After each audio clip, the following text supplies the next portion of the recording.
উপস্থিত সম্মানিত উলামায়ে কেরাম, জাতির বিবেক ও রাহবার, আমাদের সম্মানিত মিডিয়া কর্মী ভাইয়েরা, বিভিন্ন স্কুল কলেজ বিশ্ববিদ্যালয়ের সম্মানিত শিক্ষকবৃন্দ এবং প্রাণপ্রিয় ছাত্র ভাইয়েরা, আমাদের জন্য দিন রাত কাজ করা সম্মানিত কৃষক এবং শ্রমিক ভাইয়েরা, পর্দার অন্তরায় থেকে শুনছেন আমার সম্মানিতা ও শ্রদ্ধেয়া মা এবং বোনেরা, প্রাণপ্রিয় সুলতাননগর তথা টাঙ্গাইলবাসী, আপনারা সবাই কেমন আছেন? আপনাদের সাউন্ডটা খুবই কম, মনে হচ্ছে আপনারা খুব বাজে আছেন, খারাপ আছেন। আচ্ছা, আমি আবার প্রশ্ন করছি, চেক করতে চাই, দেখতে চাই আপনারা সবাই কেমন আছেন। আলহামদুলিল্লাহ, আলহামদুলিল্লাহ, আমিও ভালো আছি। চমচম, টমটম আর শাড়ি, এই তিন মেলে টাঙ্গাইলের বাড়ি, ঠিক কিনা?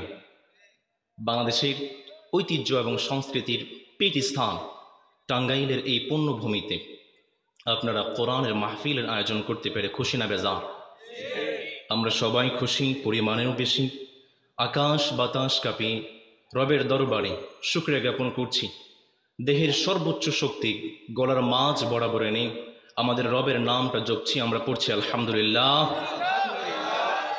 আরও পড়ছি রব্বানা লাকাল হামদ হামদান কাসীরা তাইয়্যিবা মুবারাকান ফীহি। আমরা প্রশংসা করেছি কার? সব সময় প্রশংসা করবেন কার? আল্লাহ তৌফিক দান, আমরা পড়ি আমিন।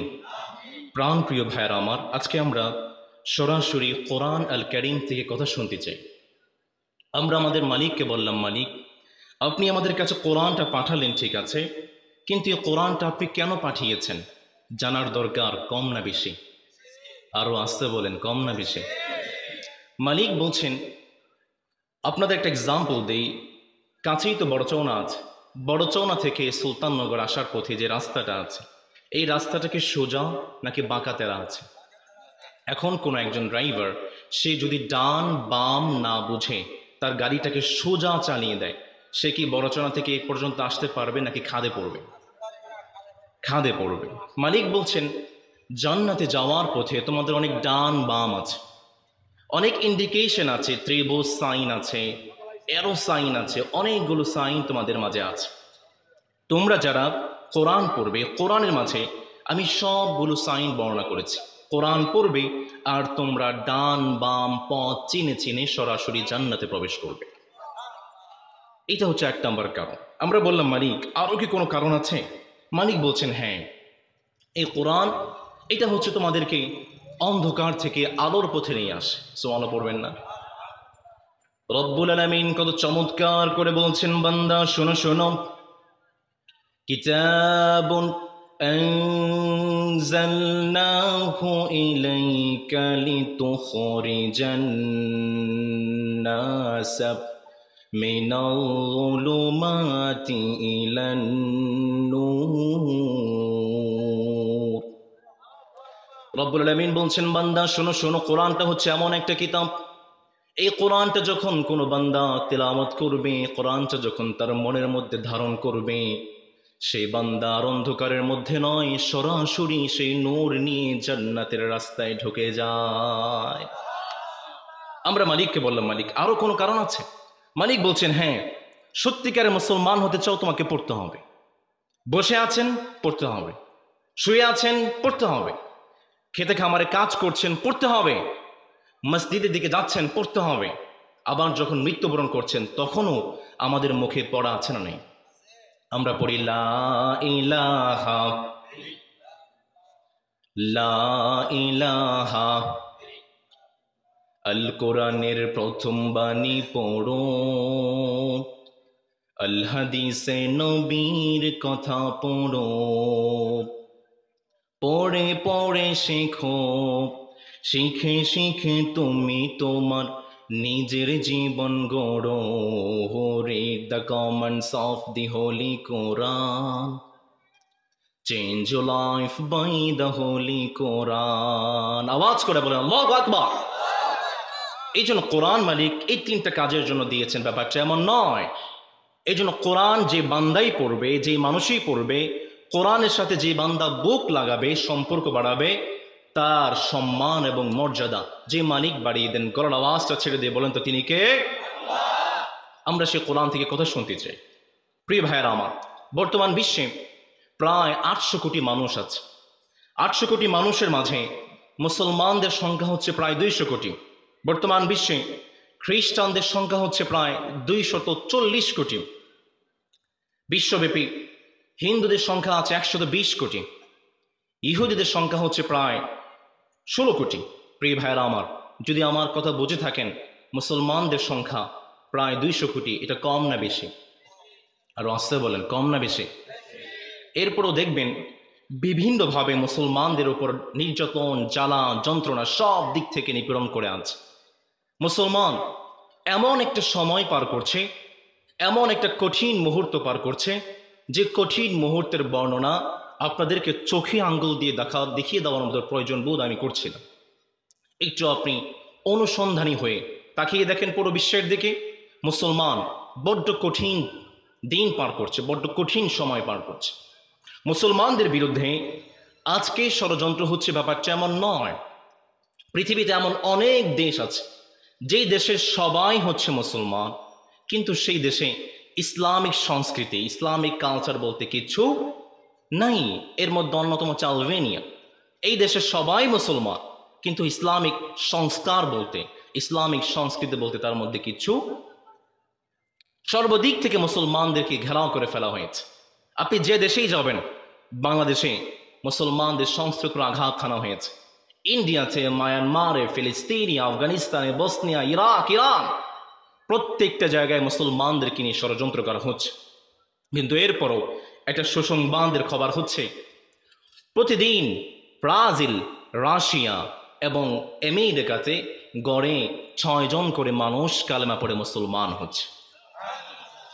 পিউ রিসার্চ সেন্টার, আমেরিকান একটা গবেষণা সংস্থা, এই পিউ রিসার্চ সেন্টার বলছে আগামী 50 বছরের মধ্যে পুরো বিশ্বের ক্ষমতা মুসলমানদের হাতে যে মালিক তুলে দেবেন, গলার আওয়াজ ছেড়ে দিয়ে বলেন তিনি কে? মুসলমানদের জয় জয়কার। পুরো বিশ্বের ষড়যন্ত্র যেমন হচ্ছে, মুসলমানদের জয় জয়কার পুরো বিশ্বে আছে না নাই? নবী করিম সাল্লাল্লাহু আলাইহি ওয়াসাল্লাম বলছেন, এই যে ষড়যন্ত্র হচ্ছে মুসলমানদেরকে নিয়ে, এই ষড়যন্ত্র শুধু আজকে হচ্ছে, ব্যাপারটা এমন নয়। নবী করিম সাল্লাল্লাহু আলাইহি ওয়াসাল্লাম যখন থেকে ইসলামের দাওয়াত শুরু করেছেন, ঠিক তখন থেকে ইসলামের বিরুদ্ধে ষড়যন্ত্র শুরু হয়ে গিয়েছে।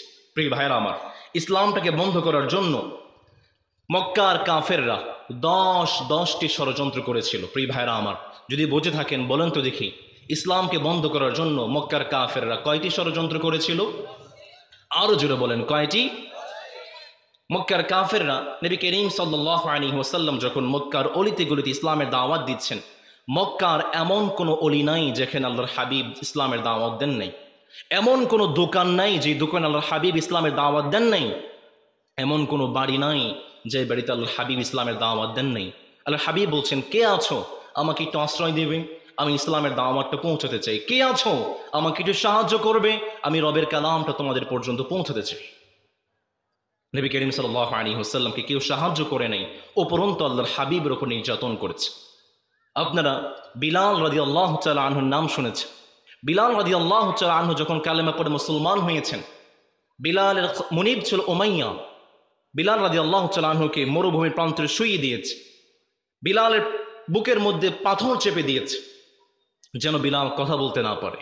বিলাল কথা বলতে পারে না, কোনো আওয়াজ করতে পারে না, কিন্তু বিলালের মুখ দিয়ে বের হচ্ছে আহাদ, আহাদ, আহাদ। আমাদের রব একজন, চিল্লায় বলেন তিনি কে? নবী করিম সাল্লাল্লাহু আলাইহি ওয়াসাল্লাম বুঝতে পারলেন না, মক্কার বুকে ইসলামের দাওয়াত দেওয়ার মতো পরিবেশ নেই। নবী করিম সাল্লাল্লাহু আলাইহি ওয়াসাল্লাম প্রথম দিকে গোপনে গোপনে মক্কার বুকে ইসলামের দাওয়াত দিয়েছেন।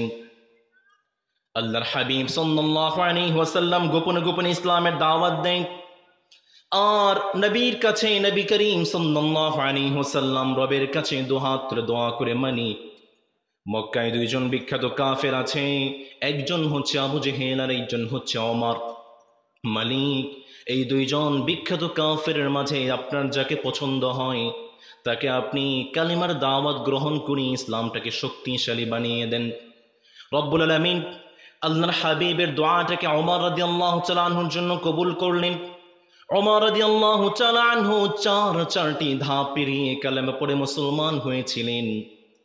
আমার প্রিয় টাঙ্গাইলের ভাইয়েরা, যদি বুঝে থাকেন বলেন তো দেখি ওমর কয়টি ধাপ পেরিয়ে কালেমা পড়ে মুসলমান হয়েছেন?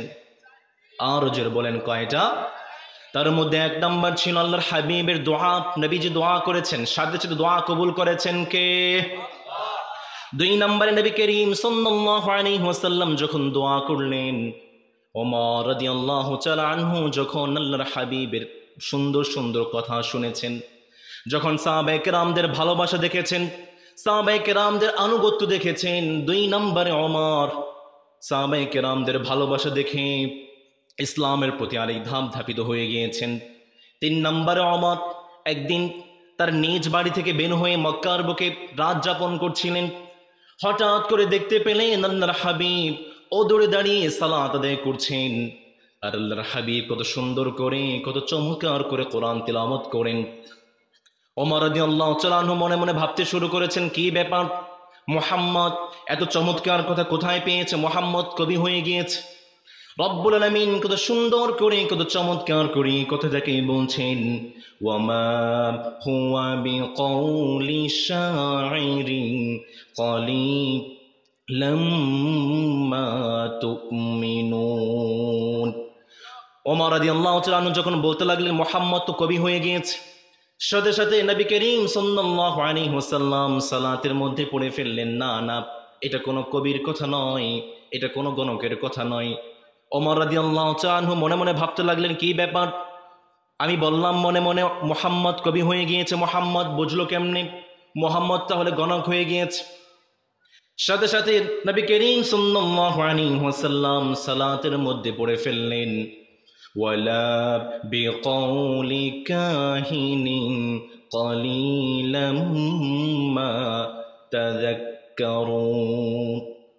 নবী করিম সাল্লাল্লাহু আলাইহি ওয়াসাল্লাম সাথে সাথে সালাতের মধ্যে পড়ে ফেললেন, এটা কোনো কবির কথা নয়, এটা কোনো গণকের কথা। ওমর রাদিয়াল্লাহু তাআলা আনহু ভয় পেয়ে গেলেন, কি ব্যাপার, এটা যদি কোনো কবির কথা না হয়, এটা যদি কোনো গণকের কথা না হয়, তাহলে মুহাম্মদ এই কিতাবটা কোথায় পেয়েছে?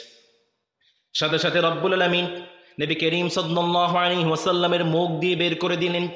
নবী করিম সাল্লাল্লাহু আলাইহি ওয়াসাল্লাম সাথে সাথে পড়ে ফেললেন, তানজিলুম মির রাব্বিল আলামিন। নবী করিম সাল্লাল্লাহু আলাইহি ওয়াসাল্লাম পড়ে ফেললেন, এটা তো কোনো কবির কথা নয়, এটা তো কোনো গণকের কথা নয়, যে মালিক দয়া করে মায়া করে আমাদের উপর নাজিল করেছেন। গলার আওয়াজটা ছেড়ে দিয়ে বলেন তো তিনি কে? ওমর রাদিয়াল্লাহু তাআলা আনহু যখন আল্লাহর হাবিবের কণ্ঠে কোরআন তিলাওয়াত শুনেছেন, আরেক ধাপ ধাপিত হয়ে গেলেন। 4 নম্বরে মক্কার বুকে ঘোষণা হয়ে গিয়েছে, কে আছো পারবে মুহাম্মদের কল্যাণটা আমাদের কাছে নিয়ে আসবে। ওমর রাদিয়াল্লাহু তাআলা আনহু দাঁড়িয়ে গিয়েছেন, আমি পারবো মুহাম্মদের কল্যাণ নিয়ে আসতে। ওমর রাদিয়াল্লাহু তাআলা আনহু নবীজির বাড়ির দিকে ছুটতে লাগলেন। রাস্তায় হঠাৎ করে নাহা মাদবী গোত্রের লোকের সাথে দেখা। তিনি বলতে লাগলো, ওমর কোথায় যাচ্ছ, কোথায় যাচ্ছ? ওমর বলে, মক্কায় নাকি একজন নতুন ধর্মের প্রচারক বের হয়েছে, তার কল্লা কাটতে যাচ্ছে। নাউযুবিল্লাহ পড়বেন না? নাহা মাদবী গোত্রের লোক বলতে লাগলো, ওমর তুমি মুহাম্মদের কল্লা পরে কাটো, আগে তোমার বোন এবং তোমার ভগ্নিপতির খবর নাও, কারণ তোমার বোন এবং তোমার ভগ্নিপতি তো কালেমা পড়ে মুসলমান হয়ে গিয়েছে। ওমর রাদিয়াল্লাহু তাআলা আনহু রাগে অগ্নিশর্মা হয়ে গেলেন, মুখটা লাল হয়ে গিয়েছে। ভগ্নিপতির বাড়ির দিকে ছুটতে শুরু করেছেন। বোনের বাড়ির কাছাকাছি যখন পৌঁছালেন, ওমর রাদিয়াল্লাহু তাআলা আনহু শুনতে পেলেন ভিতর থেকে কি যেন একটা সাউন্ড আসে, কি যেন একটা শব্দ আসে। ভিতর থেকে তিনি শুনতে পেলেন তার বোন এবং তার ভগ্নিপতি সূরাত তাহা তিলাওয়াত করেন। কত চমৎকার করে, কত সুন্দর করে তারা তিলাওয়াত করছিল, তারা পড়ছিল, তাহা মা আনজালনা আলাইকাল কুরআনা লিতাশকা ইল্লা তাযকিরাতাল লিমান ইয়াখশা। ওমর রাদিয়াল্লাহু তাআলা আনহু যখন তার বোন এবং তার ভগ্নিপতি থেকে সূরা তাহার আয়াতগুলো তিলাওয়াত শুনেছেন, তিনি আর বসে থাকতে পারে নাই। ওমর রাদিয়াল্লাহু তাআলা আনহু দৌড়ে গিয়ে আল্লাহর হাবিবের দরবারে সাথে সাথে কালেমা পড়ে মুসলমান হয়ে যায়। আল্লাহু আকবার। ওমর রাদিয়াল্লাহু তাআলা আনহু তিনি যখন কালেমা পড়ে মুসলমান হয়েছেন, আল্লাহর হাবিবকে বলতে লাগলেন, নবী আলাসনা আলাল হক, আমরা কি সত্যের উপরে নই? নবী বললেন, বালা, অবশ্যই আমরা সত্যের উপরে আছি। ওমর বললেন, নবী আমরা যদি সত্যের উপর থাকি, সত্য কখনো গোপন থাকতে পারে না, চলেন মক্কার বুকে ইসলামটা প্রকাশ্যে প্রচার করতে চাই। সুবহানাল্লাহ পড়বেন না? ওমর রাদিয়াল্লাহু তাআলা আনহু তিনি বের হয়ে গিয়েছেন, মক্কার বুকে দুইটা লাইন করেছেন, তিনি নারায়ে তাকবীর, লিল্লাহি তাকবীর, আল্লাহু আকবরের ধ্বনি দিয়ে পুরো মক্কার জমিনটা কাঁপিয়ে দিয়েছে। আবু জেহেল বলে, কি ব্যাপার, আমার এলাকায়, আমার নির্বাচন এলাকায় আল্লাহর নামের ধ্বনি দেয়, এত বড় সাহস কার? চল তো দেখি, বেটাকে ধরতে হবে। আবু জেহেল যখন গিয়ে দেখতে পেল তো ওমর, এ তো আর কেউ নয়। যখন আবু জেহেল ওমরকে দেখতে পেয়েছে, নিজের জানটাকে বাঁচাতে পিছন ভাগতে শুরু করেছে। আল্লাহু আকবার। এই ছিল ওমর। মুসলমানদের এই ক্রান্তি লগ্নে একজন ওমরের দরকার, মুসলমানদের এই দুঃসময় একজন ওমরের দরকার। আমি বলছি, আজকেও যদি মুসলমানরা যে অবস্থায় আছে, যুবকরা যদি হাতে হাত রেখে কাঁধে কাঁধ রেখে এক ইসলামের জন্য দাঁড়িয়ে যায়, পুরো বিশ্বের কাফেররা বানানোর মতো গর্তে খুঁজে পাবে না। চিল্লায়া বলেন ঠিক কিনা? মুসলমানদের এক হতে হবে, যুবকদের এক হতে হবে, ওমরের ভূমিকা অবতীর্ণ হয়ে ইসলামটাকে প্রচার করতে হবে। রাজি আছেন ইনশাআল্লাহ? নবী করিম সাল্লাল্লাহু আলাইহি ওয়াসাল্লাম মক্কার বুকে প্রকাশ্যে ইসলামের দাওয়াত শুরু করে দিলেন। আল্লাহর হাবিব সাল্লাল্লাহু আলাইহি ওয়াসাল্লাম সাফা পাহাড়ে দাঁড়িয়ে গিয়েছে। সাফা পাহাড়ে দাঁড়িয়ে বলতে লাগলেন, মক্কার মানুষেরা শোনো, কুলু লা ইলাহা ইল্লাল্লাহ তুফলিহুন, তোমরা যদি লা ইলাহা ইল্লাল্লাহ পড়ো আমাদেরকে সফল বানাবেন কে? আরো জোরে বলেন কে?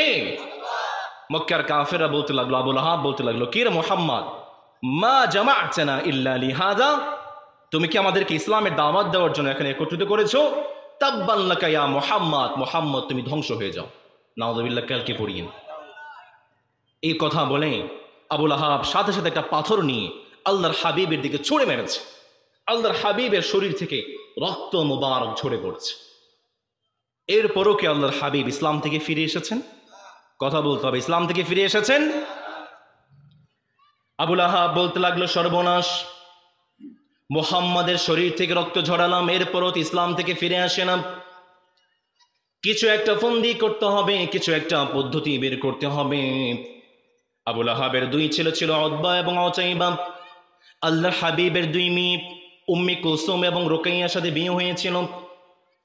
আবু লাহাব বলতে লাগলো, মুহাম্মদ তো একজন বাবা, মুহাম্মদ তো পিতা, অবশ্যই বাবা হিসাবে, পিতা হিসাবে মুহাম্মদের মধ্যে কিছুটা দুর্বলতা আছে। সাথে সাথে বাড়িতে চলে গিয়েছে। দুই ছেলে উতবা এবং উতাইবাকে বলতে শুরু করলো, উতবা এবং উতাইবা, আজকে এখনই যাও মুহাম্মদের বাড়িতে গিয়ে তার দুইটা মেয়েকে তালাক দিয়ে আস। উতবা এবং উতাইবা সাথে সাথে আল্লাহর হাবিবের বাড়িতে চলে গেলেন আর আল্লাহর হাবিবকে বলে দিলেন, মুহাম্মদ তুমি নাকি মক্কার বুকে ইসলামের দাওয়াত শুরু করেছো, তার শাস্তি হিসাবে আজকেই তোমার দুই মেয়ে উম্মে কুলসুম এবং রুকাইয়াকে তালাক দিয়ে তোমার বাড়িতে রেখে গেলাম। নাউযু বিল্লাহি মিন যালিক। ফ্রি ইসলাম পেয়েছেন, ইসলামের মর্মটা বুঝেন না। বাপ দাদা সূত্রে ইসলাম পেয়েছেন, ইসলামের মর্মটা বুঝেন না। শুনে যান, আল্লাহর হাবিব কতটা কষ্ট করে পৃথিবীর বুকে ইসলামটা প্রচার করেছেন। ইসলামের জন্য আল্লাহর হাবিবের দুইটা মেয়েকে তালাক খেতে হয়েছে। এরপরও কি ইসলাম থেকে ফিরে এসেছেন? মক্কার কাফেররা পাগল হয়ে গিয়েছে কিভাবে মুহাম্মদকে ইসলাম থেকে ফেরানো যায়। নবী করিম সাল্লাল্লাহু আলাইহি ওয়াসাল্লামকে বলতে শুরু করলো, মুহাম্মদ ইসলাম থেকে ফিরে আসো, ইসলাম থেকে সরে আসো। মক্কায় যত সুন্দরী সুন্দরী নারী আছে, সব সুন্দরী নারী তোমাকে দিয়ে দেব। মুহাম্মদ ইসলাম থেকে ফিরে আসো, মক্কায় যত ধন সম্পদ আছে সব ধন সম্পদ আমরা তোমাকে দিয়ে দেব। মুহাম্মদ তুমি ইসলাম থেকে ফিরে আসো, মক্কার নেতা গোত্রপতি আমরা তোমাকে বানিয়ে দেব। নবী করিম সাল্লাল্লাহু আলাইহি ওয়াসাল্লাম বললেন, ও মক্কার কাফেররা, মক্কার বোকা লোকেরা, লাউ ওয়াদাউ শামসা ফি ইয়ামিনি ওয়াল কমারা ফি ইয়াসারি, তোমরা আমাকে নারীর লোভ দেখাও, সম্পদের লোভ দেখাও, তোমরা আমাকে ক্ষমতার লোভ দেখাও। মক্কার কাফেররা শুনে রাখো, আমার এক হাতে যদি সূর্য এনে দাও আর এক হাতে যদি তোমরা আমাকে চন্দ্রটা এনে দাও, এরপরও আমি ইসলাম থেকে এক বিন্দু পরিমাণ সরে আসতে পারবো না। নবী করিম সাল্লাল্লাহু আলাইহি ওয়াসাল্লামকে কোনোভাবে ইসলাম থেকে ফেরাতে পারে না। হজের সময় চলে এসেছে, পৃথিবীর আনাচে কানাচে থেকে মানুষ মক্কায় আসবে হজ আদায় করার জন্য। মক্কায় বড় বড় কাফের যারা ছিল, উতবা ছিল, উতাইবা ছিল, সব আবু লাহাব ছিল, শাইবা ছিল, তারা চুক্তি শুরু করল পৃথিবীর আনাচে কানাচে থেকে মানুষ মক্কায় আসবে হজ আদায় করার জন্য। আমরা যদি তাদের মাঝে মুহাম্মাদের কিছু বদনাম ঢুকিয়ে দিতে পারি, তাহলে তাদের মাধ্যমেই পুরো বিশ্বে মুহাম্মাদের বদনামটা ছড়িয়ে যাবে। এই ঘৃণ্য ষড়যন্ত্র বাস্তবায়ন করার জন্য বড় বড় কাফের যারা ছিল, আবু লাহাব, উতবা, শাইবা, আবু জেহেল, হাজিদের পিছন পিছন ছুটতে শুরু করেছে। আর মক্কার হাজিদেরকে বলতে শুরু করেছে, মক্কায় কিন্তু একজন পাগল আছে, তার নাম হচ্ছে মুহাম্মদ। তোমরা কিন্তু ভুলেও সে মুহাম্মাদের কাছে যাবা না। কিন্তু আমাদের মানব জাতির স্বভাব হচ্ছে আল ইনসানু হারিসুন ফিমা মুনিআ, আমাদেরকে যে জিনিস থেকে নিষেধ করা হয় আমরা কিন্তু সেই জিনিসের প্রতি বেশি ঝুঁকে যাই। মক্কার কাফেররা যখন হজ আদায়কারীদেরকে বলেছে মক্কায় একজন পাগল আছে মুহাম্মদ, ভুলেও কিন্তু তার কাছে যাওয়া যাবে না। মক্কায় যারা হজ আদায় করার জন্য এসেছিল তারা বলতে লাগলো, কে পাগল, আমাদেরকে খুঁজে বের করতে হবে। যখন মক্কার হাজিরা খুঁজতে শুরু করেছে মুহাম্মদ কোথায়, মুহাম্মদ কোথায়, তারা দেখতে পেল আল্লাহর হাবিব একটা গাছের নিচে বসে বসে তিনি কালেমার দাওয়াত দেয়। হজ আদায়কারীরা যখন আল্লাহর হাবিবের সমুদ্র কণ্ঠে কালেমার দাওয়াত শুনেছেন, কোরআন তিলাওয়াত শুনেছেন, হজ আদায়কারীরা আর বসে থাকতে পারে নাই, তারা আল্লাহর হাবিবের হাতে সাথে সাথে কালেমা পড়ে মুসলমান হয়ে যায়। মক্কার কাফেররা চেয়েছিল হজ আদায়কারীদের মাধ্যমে পুরো বিশ্বে মুহাম্মাদের বদনামটা ছড়িয়ে দেবে। রব্বুল আলামিন পুরো গেমটাকে উল্টে দিয়েছে, পুরো খেলাটাকে উল্টে দিয়েছেন। রব্বুল আলামিন এই হজ আদায় করার মাধ্যমেই পুরো বিশ্বে মুহাম্মাদের সুনাম এবং সুখ্যাতি ছড়িয়ে দিয়েছেন। চিল্লায় পড়ে আল্লাহু আকবার। আজও দেখবেন পুরো বিশ্বে মুসলমানদের বিরুদ্ধে ষড়যন্ত্র হচ্ছে, মুসলমানদেরকে নিয়ে বিভিন্ন কথা বলা হয়, মিডিয়াতে মুসলমানদেরকে নিয়ে অপপ্রচার করা হয়। আমার যুবক ভাইরা যারা আছেন, অনেক সময় নাটক মুভির বিভিন্ন ক্লিপস আমাদের সামনে চলে আসে। নাটক সিনেমায় ভিলেনের চরিত্র যাকে দেওয়া হয়, গুন্ডা যার চরিত্র দেওয়া হয়, তার মাথায় টুপি, মুখে দাড়ি, গায়ে পাঞ্জাবি আছে না নেই? আবার যাকে ভিক্ষুকের চরিত্র দেওয়া হয়, তারও মাথায় টুপি, গায়ে পাঞ্জাবি আছে না নাই? এর মাধ্যমে পুরো বিশ্বে মুসলমানদেরকে কাঙ্গাল এবং একটা অপপ্রচার করা হচ্ছে। পুরো বিশ্বে মুসলমানদেরকে অপপ্রচার করা হচ্ছে। এরপরও কি ইসলামটা থেমে আছে? কথা বলেন, এরপরও কি ইসলামটা থেমে আছে? আমরা ভারতের বিভিন্ন মিডিয়াগুলোতে মুসলমানদেরকে অপপ্রচার করা হচ্ছে। ভারতের বিভিন্ন মিডিয়া বলছে বাংলাদেশে নাকি হিন্দুরা নির্যাতিত হচ্ছে, বাংলাদেশে নাকি সংখ্যালঘু যারা, তাদেরকে তো আমরা সংখ্যালঘু বলি না, হিন্দু ভাইদেরকে আমরা সংখ্যালঘু বলি, হিন্দুরা নাকি নির্যাতিত হচ্ছে, নিষ্পেষিত হচ্ছে।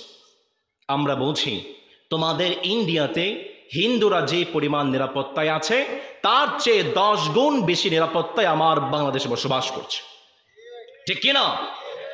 ভারতে আমরা শাসন করেছি 800 বছর, মুসলমান ভারতে শাসন করেছে 800 বছর। আমরা যদি নির্যাতন করতাম, আমরা যদি অবিচার করতাম, ভারতের বুকে একজন হিন্দু বেঁচে থাকতে পারত না।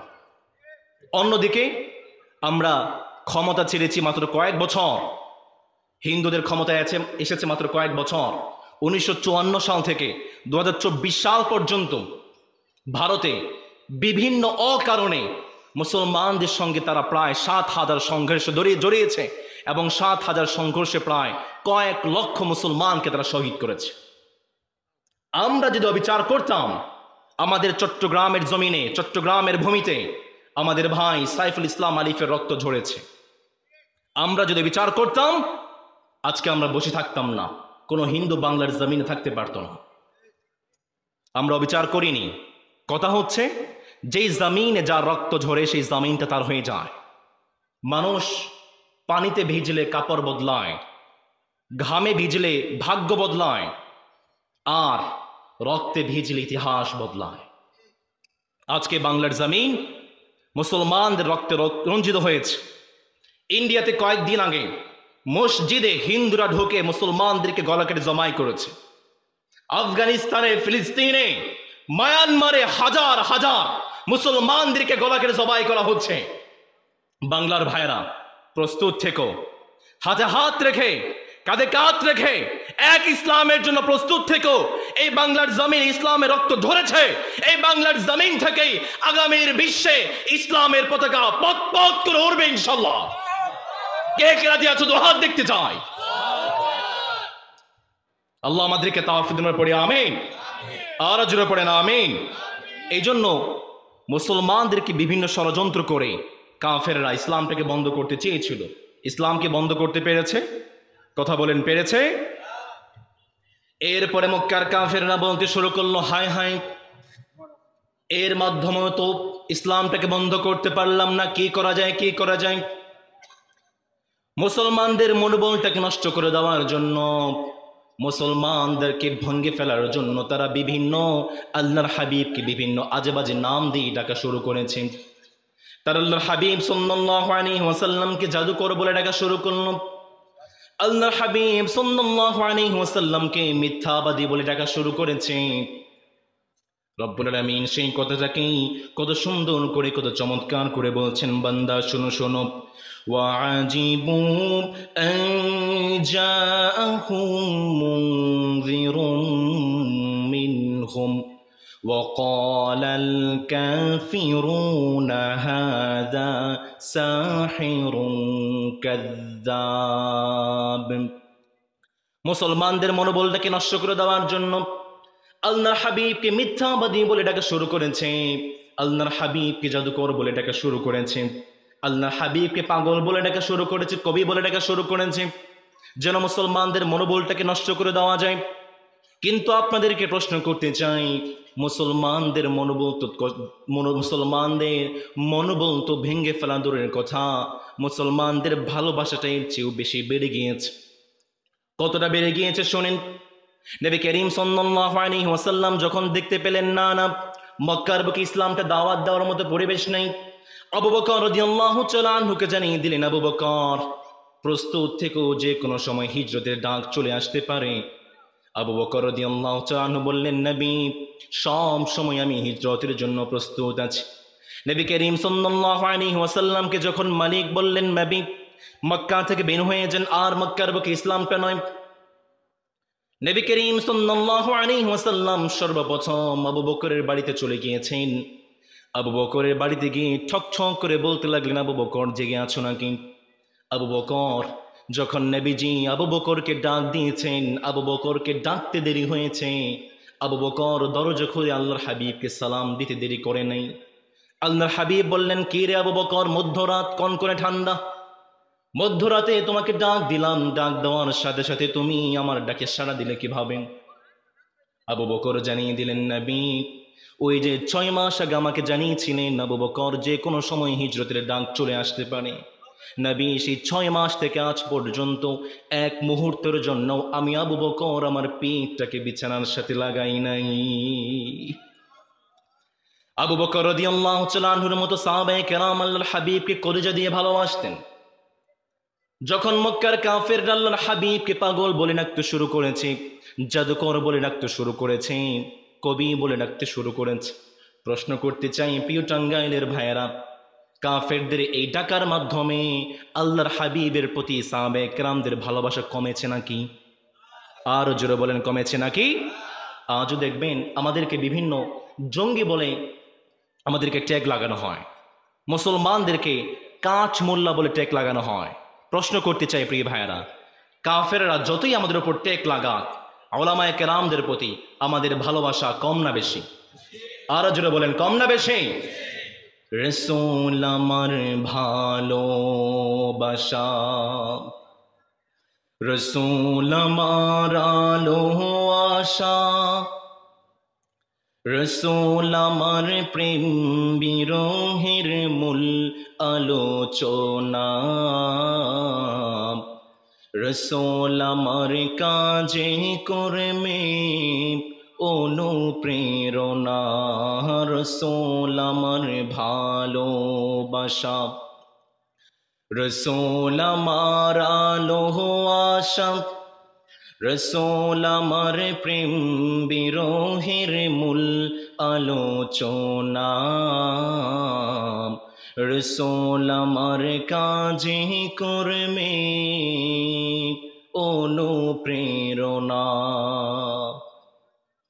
যখন দারুণ দুঃখ নামে আমার জীবনে জুড়ে, বিপদ আপদ মুসিবতে মরি পুরে পুরে, যখন দারুণ দুঃখ নামে আমার জীবনে জুড়ে, বিপদ আপদ মুসিবতে মরি পুরে পুরে, তখন তোমার শৈশব কৈশোর যোগাই সান্ত্বনা, রসূল আমার কাজে কর্মে অনুপ্রেরণা। চিল্লায় পড়তে হবে আল্লাহু আকবার। এই জন্য নবীর প্রতি আমাদের ভালোবাসা কম না বেশি? আরো জোরে বলেন, কম না বেশি? এরপরও যখন মুসলমানদেরকে মরুভূমিটাকে নষ্ট করতে পারছে না, মক্কার কাফেররা ইসলামটাকে বন্ধ করতে পারছে না, সর্বশেষ আল্লাহর হাবিব সাল্লাল্লাহু আলাইহি ওয়াসাল্লামের ব্যক্তি জীবন নিয়ে তারা প্রশ্ন শুরু করেছে। মক্কার কাফেররা আল্লাহর হাবিবকে বন্ধ করে দেওয়ার জন্য, ইসলামটাকে বন্ধ করে দেওয়ার জন্য মক্কার কাফেররা আল্লাহর হাবিবের ব্যক্তি জীবন নিয়ে প্রশ্ন শুরু করলো। তারা বলতে শুরু করলো, মুহাম্মদ তিনি আবার নবী হয় কেমনে? সে তো আমাদের মতোই খায়, আমাদের মতোই হাটে বাজারে যায়, সে আবার নবী হয় কেমনে? রব্বুল আলামিন সূরাতুল ফুরকানের ৭ নম্বর আয়াতে কত সুন্দর করে বললেন, ওয়াকালু মা লিহাযার রাসূলু ইয়াকুলু আত-তাআমা ওয়া ইয়ামশি ফিল আসওয়াক। মক্কার কাফেররা বলতে লাগলো, মুহাম্মদ নবী হয় কেমনে? মুহাম্মদ তো আমাদের মতোই খায়, আমাদের মতোই বাজারে যায়, আমাদের মতোই হাঁটাচলা করে, মুহাম্মদ আবার নবী হয় কেমনে? রব্বুল আলামিন আকাশের ওপর থেকে আয়াত নাযিল করে জানিয়ে দিলেন, নবী আপনি জানিয়ে দেন, ওয়ামা আরসালনা ক্বাবলাকা মিনাল মুরসালিনা ইল্লা ইন্নাহুম লায়াকুলুনা الطعام ويمشون في الأسواق। রব্বুল আলামিন জানিয়ে দিলেন, নবী আপনি জানিয়ে দেন, পৃথিবীর বুকে আদম আলাইহিস সালাম থেকে শুরু করে যত নবী যত আম্বিয়া কিরাম আমি পাঠিয়েছি, সবাই আপনার মতো বাজার করেছে, সবাই খানাপিলা করেছে, সবাই হাটে বাজারে গিয়েছে। মক্কার কাফেররা বলতে লাগলো, নবী তো হবে এমন যিনি আকাশে থাকবে, আকাশ থেকে আমাদের জন্য কিতাব পাঠাবে। রব্বুল আলামিন সাথে সাথে আয়াত নাযিল করে জানিয়ে দিলেন। রব্বুল আলামিন সূরাতু বনী ইসরাঈলের 93 নম্বর আয়াতে জানাচ্ছেন, বান্দা শুনো শুনো, কুল সুবহানা রাব্বি হাল কুনতু ইল্লা বাশারার রাসূলা। নবী করিম সাল্লাল্লাহু আলাইহি ওয়াসাল্লামকে জানিয়ে দিলেন, নবী পৃথিবীর বুকে যত নবী আমি পাঠিয়েছি, যত রাসূল আমি পাঠিয়েছি, সবাইকে আমি মানুষ করে পাঠিয়েছি। আল্লাহু আকবার। কারণ ফেরেশতা যদি আমাদের নবী হতো, ফেরেশতারা আমাদের বিহেভিয়ার, আমাদের কালচার, আমাদের সব কিছু স্বভাব বুঝতে পারত। এই জন্য first man was first prophet. পৃথিবীর প্রথম মানুষ, প্রথম নবী ছিলেন, তিনি কে? আরো আসতে বলেন, তিনি কে? তুমি মাটির আদমকে প্রথম সৃষ্টি করিয়া ঘোষণা করিয়া দিলে শ্রেষ্ঠ বলিয়া, তাই তো নূরের ফেরেশতা করে আদমকে সিজদা, তাই তো নূরের ফেরেশতা করে আদমকে সিজদা, সবার চেয়ে সম্মান দিলে মাটির আদমকে। আল্লাহু আল্লাহু পড়েন, আল্লাহু আল্লাহু তুমি জাল্লে জালালো, শেষ তো করা গায় না গে তোমার গুণগান। আল্লাহু আল্লাহু চিল্লায় পড়েন আল্লাহু আকবার। এই জন্য এই জায়গাতেও মক্কার কাফেররা ধরা খেলে গিয়েছে। এরপরে নবী করিম সাল্লাল্লাহু আলাইহি ওয়াসাল্লামের শিক্ষা জীবন নিয়ে মক্কার কাফেররা প্রশ্ন শুরু করেছে। সর্বদিক থেকে যখন ইসলামটাকে বন্ধ করতে পারে না, মক্কার কাফেররা আল্লাহর হাবিবের শিক্ষা জীবন নিয়ে প্রশ্ন শুরু করল। মক্কার কাফেররা আল্লাহর হাবিবকে বলতে শুরু করেছে, মুহাম্মদ তুমি যে কোরআনটা নিয়ে এসেছো ওই কোরআনটা তুমি নিজে বানাও নাই, হয়তো তুমি নিজে বানিয়েছো, না হয় তোমাকে অন্য কোনো সম্প্রদায় সাহায্য করেছে। রব্বুল আলামিন সেই কথাটাকে সূরাতুল ফুরকানের 4 নম্বর আয়াতে জানাচ্ছেন, বান্দা শোনো শোনো। وقال الذين كفروا إن هذا إلا إفك افتراه وأعانه عليه قوم آخرون। রব্বুল আলামিন জানিয়ে দিলেন, বান্দা মক্কার কাফেররা প্রশ্ন করে, মুহাম্মদ তুমি কিতাবটা হয়তো নিজে বানিয়েছো, না হয় অন্য কোনো সম্প্রদায় তোমাকে সাহায্য করেছে। নবী আপনি জানিয়ে দেন মক্কার কাফেরদেরকে। রব্বুল আলামিন সূরাতুল বাকারা এর 23 নম্বর আয়াতে জানাচ্ছেন, বান্দা শোনো শোনো।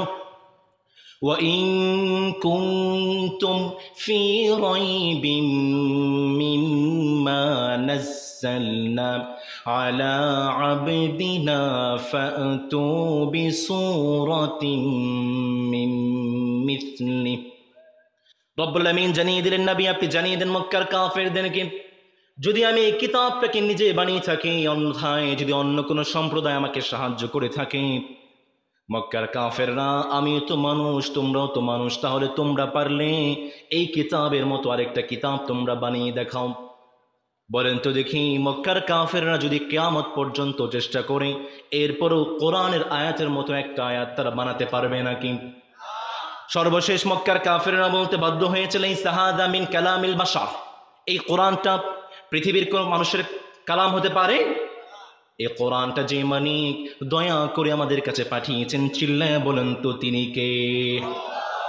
সর্বশেষ যখন মক্কার কাফের আল্লাহ হাবিবের শিক্ষা জীবন নিয়ে প্রশ্ন করল, এইখানেও তারা ধরা খেয়ে গেল, ব্যর্থ হয়ে গেল। মক্কার একদল ইহুদি ছিল, তারা বলতে লাগলো, মুহাম্মদ আমাদের কাছে 3টা প্রশ্ন আছে, এই 3টা প্রশ্নের জবাব যদি তুমি দিতে পারো তাহলে আমরা কালেমা পড়ে মুসলমান হয়ে যাব। আল্লাহর হাবিব খুশিতে আত্মহারা হয়ে গেলেন। মক্কার কাফেররা, মক্কার ইহুদিরা কালেমা পড়ে মুসলমান হবে। নবী করিম সাল্লাল্লাহু আলাইহি ওয়াসাল্লাম জানিয়ে দিলেন, কি সেই প্রশ্ন বলো, আমি তোমাদের প্রশ্নের জবাব দেওয়ার জন্য প্রস্তুত আছি।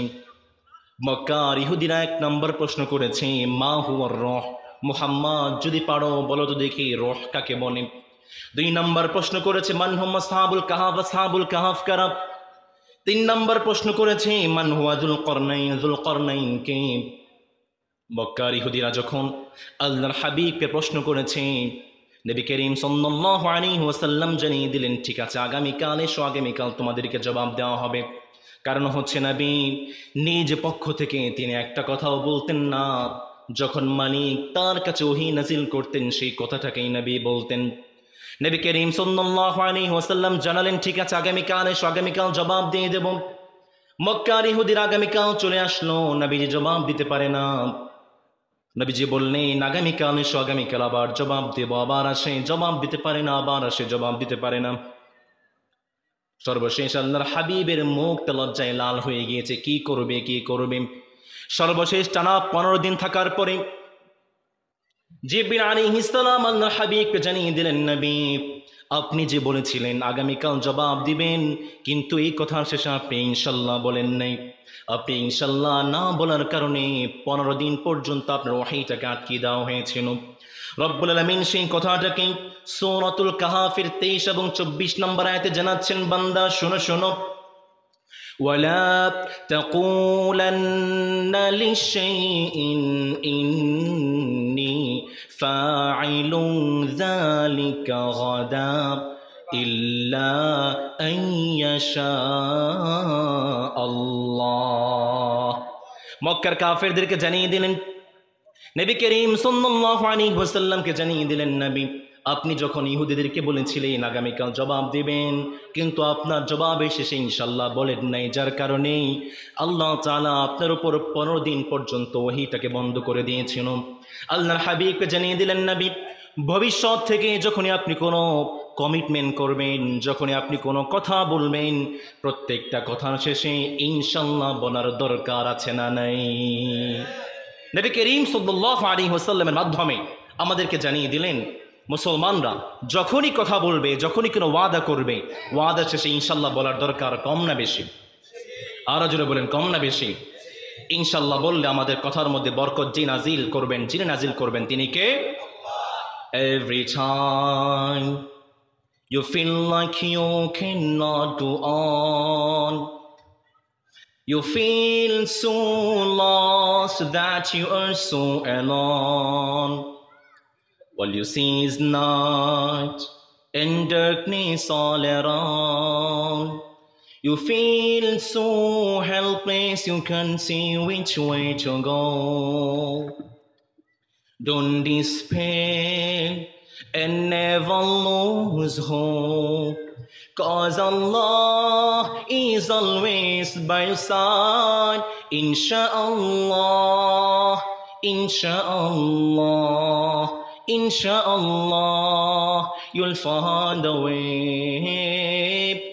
Insha'Allah, Insha'Allah, Insha'Allah, you'll find a way. চিল্লায় পড়ে আল্লাহু আকবার। এই জন্য প্রত্যেকটা কথা শেষে ইনশাআল্লাহ বলা দরকার, কম না বেশি? মক্কার কাফেররা যখন আল্লাহর হাবিবকে প্রশ্ন করলো, নবীজি জবাব দিতে পারে না, সর্বশেষ নবী করিম সাল্লাল্লাহু আলাইহি ওয়াসাল্লামকে জানিয়ে দিলেন, নবী ইনশাআল্লাহ বলতে হবে। নবী করিম সাল্লাল্লাহু আলাইহি ওয়াসাল্লামকে রব্বুল আলামিন সেই প্রশ্নের জবাবগুলো জানিয়ে দিলেন। আল্লাহর হাবিব মক্কার বুকে দাঁড়িয়ে গিয়েছেন, কে যেন আছেন আমাকে প্রশ্ন করেছিলেন, প্রশ্নগুলোর জবাব নিয়ে নাও। তোমরা আমাকে 1 নম্বর প্রশ্ন করেছিলে, মান হুয়ার রূহ, রূহ কাকে বলে? শোনো শোনো, রব্বুল আলামিন সূরাত বনী ইসরাঈলের 25 নম্বর আয়াতে জানাচ্ছেন, রব্বুল আলামিন কত সুন্দর করে, কত চমৎকার করে বলছেন, বান্দা শোনো শোনো, ওয়ায়াসআলুনাকা আনির রূহি কুলির রূহু মিন আমরি রাব্বি ওয়া মা উতীতুম মিনাল ইলমি ইল্লা কালীলা। নবী করিম সাল্লাল্লাহু আলাইহি ওয়াসাল্লাম দাঁড়িয়ে বললেন, তোমরা প্রশ্ন করেছো রূহ কাকে বলে? শোনো শোনো, রূহ হচ্ছে একটা মালিকের আদেশ, যেটা রবের আদেশে মানুষের মধ্যে প্রবেশ করে আবার রবের আদেশে বের হয়ে যায়। 2 নম্বর প্রশ্ন করেছিল, মান হুয়া আসহাবুল কাহফ, আসহাবুল কাহফ কারা? শোনো, রব্বুল আলামিন সূরা কাহফের 9 নম্বর আয়াতে জানাচ্ছেন, বান্দা শোনো শোনো, হাসিবতা আন্না আসহাবাল কাহফি ওয়ার রাকিম কানু মিন আয়াতিনা আজাবা। তোমরা প্রশ্ন করেছিলে আসহাবুল কাহফ কারা? শোনো, আসহাবুল কাহফের 7 জন যুবক যারা জালিমের অত্যাচারে 309 বছর গুহার মধ্যে কাটিয়েছিল। তোমরা 3 নম্বর প্রশ্ন করেছিলে যুলকরনাইন কারা? শোনো শোনো, ওয়ায়াসআলুনাকা আন যিল করনাইনি কুল সাআতলু আলাইকুম মিনহু যিকরা। মক্কার কাফেররা, ইহুদিরা তোমরা প্রশ্ন করেছিলে যুলকরনাইনকে। শোনো, যুলকরনাইন হচ্ছেন একজন বাদশাহ যিনি পৃথিবীর বুকে রাজত্ব করেছেন। আল্লাহর হাবিব ইহুদিদেরকে 3টা প্রশ্নের জবাব দিয়ে দিয়েছেন। এরপরও কি ইহুদিরা কালেমা পড়ে মুসলমান হয়েছে? কথা বলেন, মুসলমান হয়েছে? সর্বশেষ মক্কার কাফেররা কোনোভাবেই রাস্তা পাচ্ছে না ইসলামটাকে বন্ধ করে দেওয়ার জন্য। সর্বশেষ বলতে লাগলো, মুহাম্মদ ঠিক আছে, তুমি তোমার ধর্ম ইসলাম মানো, আমরা ধর্ম কাফের দ্বারা আমরা ধর্ম মানব।